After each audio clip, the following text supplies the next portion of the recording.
방종과 자유를 혼돈해서는 아니 되겠습니다. 이 둘은 사전적인 풀이에서부터 달리 나타납니다. 방종은 아무 거리낌이 없이 자기가 하고 싶은 대로 하는 행동이 방종이고, 자유는 법률의 질서의 범주 안에서 자기 마음대로 하는 행위라고 가르치고 있습니다. 둘 다 마음대로 한다고 하는 의미는 같을지 모르지만, 그러나 무법과 탈법과 범법으로 하는 자행자지의 행동과 규율과 제도와 그리고 질서 안에서 하는 자유로운 행위가 다르다는 뜻입니다. 규율이 없는 자유는 자칫 방종에 빠지기 쉽습니다. 우리는 자유롭기 위하여 질서에 매여 있습니다. 자유롭기 위해서 질서에 매여 있는 것이지, 우리가 억어당하고 압박당하고 눌림을 당하기 위해서 질서 생활을 하는 것은 아니라는 뜻입니다. 그래서 우리 입의 말도 우리 몸의 행실도 함부로 하지 않는 것입니다. 하나님의 이름, 하나님의 성호도 망령되이 함부로 부르지 않는 것입니다. 히브리어에 보면 이 이름이라고 하는 쉐문, 특별히 하나님의 선민들에게는 중요한 의미가 있는데 왜 그럴까요? 이 이름을 통해서 한 개인의 존재 양태의 총칭으로 드러나고, 이름이라고 하는 것은 그 사람 전체를 대변하는 대명사, 고유명사가 되기 때문에 그렇습니다. 그리고 이름 속에서 개인의 품성과 속성과 인격을 우리는 찾고 있습니다. 이름은 기억과 개념과도 같은 개념으로 관계성을 가지고 있습니다. 그런 의미에서 하나님이 천지 만물을 다 창조하시고 나서 아담을 최초의 장명가로 세우시고 모든 이 삼라만상을 지으신 다음에 이름부터 짓게 하셨습니다. 이렇게 이름은 귀한 것인데 더구나 존귀하신 하나님의 성호 여호와의 이름은 얼마나 귀한 이름이 되겠습니까? 성경에 보시면 여호와라고 하는 이 존칭이 7,020차례나 등장하고 있는데, 여호와 라파나, 여호와 삼마나, 또 여호와 샬롬, 이런 이 여호와를 붙인 이름도 속하고 있고, 엘과 엘로힘, 아도나이, 엘샤다이, 또 큐리오스, 큐리에, 여러 가지 하나님을 부르는 존칭들이 많이 있는데, 어떤 존칭이든지 여러 가지 각각 이름마다 그 존칭마다 특별한 뜻과 의미가 부여되고 있지만, 어느 한 하나님의 이름이라도 망령되이 일컬어서는 안 된다는 사실을 우리에게 가르치고 있습니다. 이 망령되이라고 하는 히브리어는 라샤웨, 이 라샤웨라고 하는 말이 단어가 두 개가 합쳐져 있는데, 강한 부정을 나타내는 라와 함께 이 샤웨라고 하는 말이 붙어가지고 낭비된 것, 무질서한 것, 소모하는 것, 이런 뜻을 가지고 있습니다. 이 말은 헛되이, 쓸데없이, 함부로 이렇게 번역하는 게 또 이해하는 게 타당한데, 하나님의 이름을 함부로, 쓸데없이, 헛되이 불러서는 안 된다는 뜻이고, 또 오늘 이 말씀을 들으면서 부르는 것만이 중요한 게 아니라 우리의 삶 속에, 삶에서 여호와의 이름을 망령되이 일컫는 것도 더더욱 금하고 있다는 사실입니다.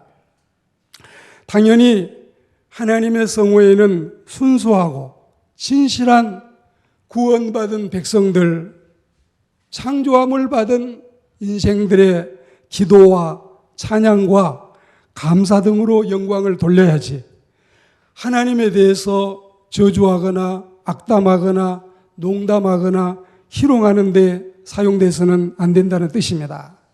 그리고 이 일컫지 말라, 이 튀샤, 일컫다 부르다라고 하는 의미도 사용하다, 적용한다는 말씀에 가깝기 때문에 우리는 어르신들을 존칭할 때도 박자, 도자, 빈자, 우리 아버님 선친의 조남입니다. 이렇게 하지 함부로 아버지 이름 자체도 우리 아버지요? 박도빈이에요. 이렇게는 안 한다는 뜻입니다. 전능하신 하나님의 성호를 성스럽게 해드리고 우리의 언어를 통해서 우리의 삶을 통해서 우리의 생각과 의식과 무의식과 고정관념과 사고방식을 통해서 우리의 모든 삶 속에서 여호와를 망령되이 일컫는 것이 아니라 여호와를 영화롭게 하는 하나님의 백성들이 되시기를 주의 이름으로 권면합니다.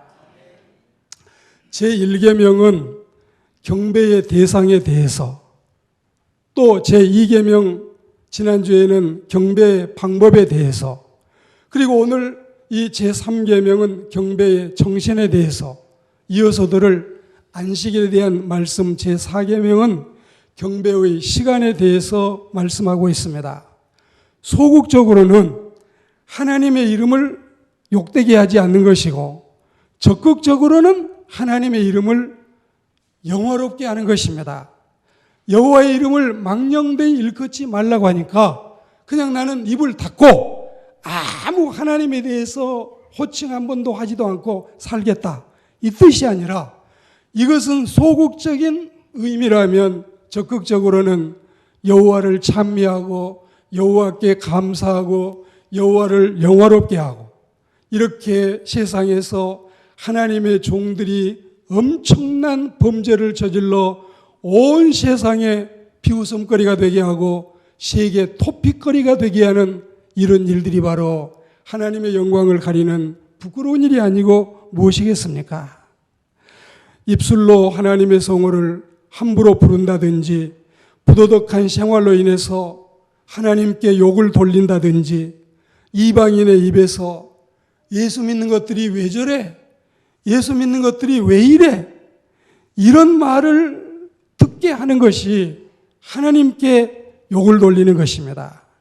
하나님의 이름을 욕되게 하는 신뢰들을 몇 가지 여러분에게 말씀을 드리겠습니다. 하나님의 이름을 신용하지 않는 것, 이게 뭘까요? 확신을 가지고 성경을 부여잡고 약속대로 기도했으면 그 기도가 응답될 줄 믿고 기다려야 되는데, 기도 따로 응답 따로, 기도는 기도고 나는 그냥 속상하니까 너무나 힘들고 어려우니까 기도는 했지만 응답은 기대하지 않는다. 이게 바로 여러분 여호와의 이름을 망령되이 일컫는 죄에 속하는 것입니다.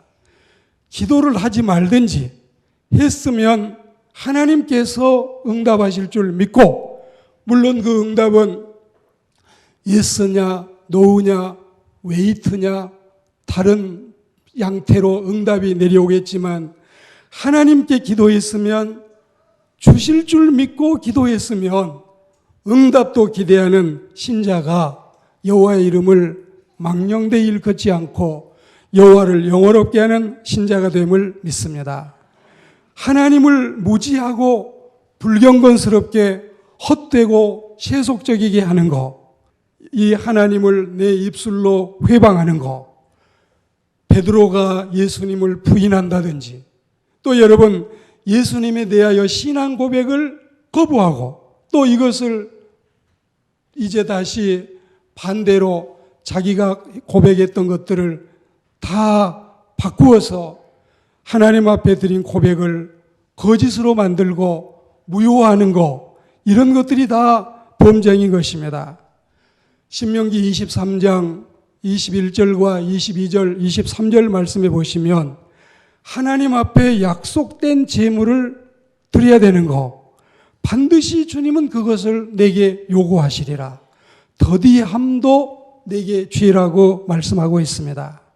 하나님에 대한 약속을 이행하지 않는 거, 하나님께 맹세하고 다짐하고 받은 사명을 충실하게 이행하지 않는 거, 서원 기도하고 지키지 않는 거, 이게 전부 여호와의 이름을 망령되이 일컫는 범죄에 속하는 것입니다. 그리고 다섯 번째는 하나님을 향하여 원망하고 불평하는 거. 불신자들도 다 잘 사는데 나는 왜 이 모양이야? 하나님은 뭐하고 계셔? 왜 우리에게 이 고통이 오는가? 하나님 믿는 거 헛믿음 아닌가? 이게 다 여호와의 이름을 망령되이 일컫는 범죄 행위에 속한다는 사실입니다. 하나님의 말씀을 의도적으로 자신을 위해서 호도하고 악용하고, 하나님의 말씀을 적용할 때, 하나님의 말씀을 해석할 때 아전인수격으로 어찌하든지 자기에게 이롭게 해석하려고 하는, 이것도 여호와의 이름을 망령되이 일컫는 죄인 것입니다. 바리새파 사람들처럼 하나님 앞에서 외식하는 것도 하나님 앞에 옳지 않는 행위입니다.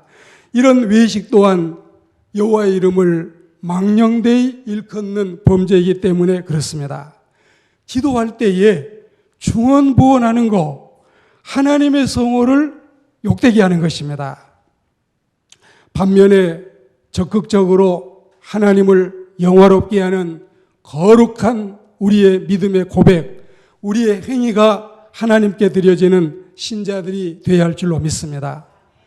체육인들이 우승을 하고 나서, 챔피언을 먹고 나서, 금메달을 따고 나서, 그리고 그 어려운 난관을 헤치고 면류관을 쓰고 나서 연예인들이 1년 동안 활약한 결산을 모든 방송국마다 다 상을 줄 때에, 그 상을 받고 나서, 그 트로피를 받고 나서 그 기쁨을, 모든 영광을 하나님께 돌립니다. 이 모든 영광을 하나님께 올려드립니다. 얼마나 우리는 이런 아름답고 귀한 모습을 많이 보고 있습니까? 이영무 목사가 축구 선수일 때 볼 넣고 하나님 앞에 필드에서 감사 기도하는 이런 시작으로 인해서 수많은 여러분, 우리 기독교 젊은 청년들이 하나님께 영광 돌리는 이 귀한 모습을 보았지 않습니까? 언젠가 저는 이 KBS, MBC, SBS 여러 방송이 있지만 SBS에서 1년 이 시상식을 할 때에 나온 사람마다 거의 상을 받은 사람이 어김없이 하나님께 영광 돌립니다. 거기에는 김경태 장로님이라고 하는 훌륭한 SBS 장로님이 계셨고, 또 여러분, 그분이 그렇게 신실하게 모든 이 개그맨들, 개그우먼들을 신앙으로 지도하고, 지금은 그분이 먼저 주님의 품에 안겼지만 많은 신앙의 지도를 그분이 했었습니다. 그런 영향으로 다른 이 방송도 거의 그렇지만 SBS는 더더욱 하나님을 믿는 사람이 많고, 상을 받는 사람마다 한결같이 하나님께 영광 돌리는 이 모습은 정말 보고 있는 저는 눈물이 났습니다. 하도 모든 사람이 하나님께 영광 하니까 뭐 대상 받지 못하고 어느 작은 상을 하나 받은 사람이 키가 적은 탤런트로 기억을 해요. 이 사람의 이름이 아마 최준용인가 그런데 다 하나님께 영광 돌린다는데 나는 부처님께 영광 돌리겠습니다. 이런 거는 거의 찾아보기 어려울 정도로 우리가 하나님을 믿는 그리스도인들이 어떠한 좋은 결과가 드러났을 때, 칭찬을 받게 됐을 때, 상을 받게 됐을 때, 면류관을 쓰게 됐을 때 하나님께 영광 돌리는 이런 모습은 앞에 제가 지금 8가지 옳지 않는 여호와의 이름을 망령되이 일컫는 사례들과는 정반대로 하나님을 영화롭게 하고 하나님을 기쁘게 하는 믿음의 행위인 줄 믿습니다. 사상적으로 거룩해야 됩니다. 말로 거룩해야 됩니다. 행동으로 거룩해야 됩니다. 경건한 예배로 하나님을 거룩하게 하는 우리가 되어야 할 줄로 믿습니다. 유물주의나 비기독교적인 사상이나 공산주의 사상은 사상적으로 하나님을 거부하고 있습니다. 그리고 말로써 비방을 하고 모함하고 거짓말하고 악담하고 하나님의 백성들을 괴롭히고 이 모든 행위가 하나님 앞에 엄청난 범죄 행위에 속하는 것입니다. 행동이 아무 말 안 해도 하나님을 믿는 사람이 하나님의 교회 성직자가 범죄하면은 이 모든 욕이 다 하나님께로 돌아가는 것입니다. 예배를 경건히 드려야 됩니다. 하나님 앞에 온전한 찬양을 드리시기를 축복합니다. 하나님의 말씀을 들을 때 아멘 아멘 하며 따복따복 이 말씀을 내 생명의 양식으로 받는 하나님의 백성들이 되어야 할 줄로 믿습니다. 이렇게 우리는 하나님의 성호를 영화롭게 하고 주님을 존귀하게 하는 거룩한 백성들이 다 되시기를 주의 이름으로 축복합니다. 제가 오늘 설교는 많이 듣는 게 중요한 게 아니라 적게 들어도 실천하고 변화되고 열매 맺는 것이 중요할 줄 믿습니다. 그리고 여러분, 이 설교는 목사의 입에 있는 것이 아니라 여러분의 가슴과 귀에 있습니다. 은혜 받는 그 결과는 목사가 미사 역구를 쓰고 아름다운 문장을 쓰고 또 성우같이 목소리를 멋있게 하고 여기에 있는 게 아니라 내 주님을 향한 중심의 가슴에 내 귀에 있다는 명언을 새겨서 하나님의 말씀을 잘 듣고 열매 맺어 승리하는 그리스도인들이 되시고, 안식일에 대한 말씀은 또 나중에 하나님의 말씀을 통해 은혜 받으시기를 주의 이름으로 축복합니다.